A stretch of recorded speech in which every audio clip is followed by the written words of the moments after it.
Bienvenue dans Cigar Lounge by Auriel. Alors, numéro spécial littérature et cigares, un phénomène historique fascinant, lié à la littérature et aux cigares dès le 19e siècle.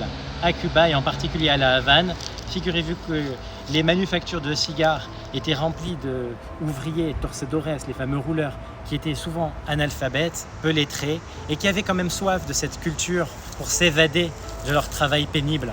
Alors l'idée est venue de faire appel à des lecteurs, un lecteur qui allait les entretenir, les divertir pendant leur journée de travail pour rendre moins pénible, en même temps que d'éduquer ces fameux ouvriers.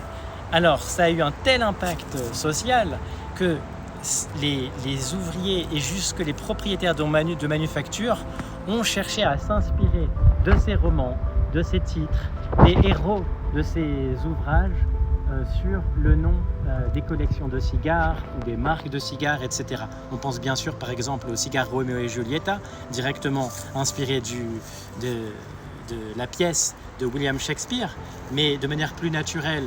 Alors il y a Monte Cristo, donc le comte de Monte Cristo d'Alexandre Dumas, jusqu'à certaines gammes de cigares qui s'appellent Edmundo de Monte Cristo, donc du nom du célèbre héros de l'ouvrage, et on peut multiplier les exemples, puisque la littérature jusqu'à Cervantes, Zola, à foison, a inspiré justement ces manufactures et ces ouvriers.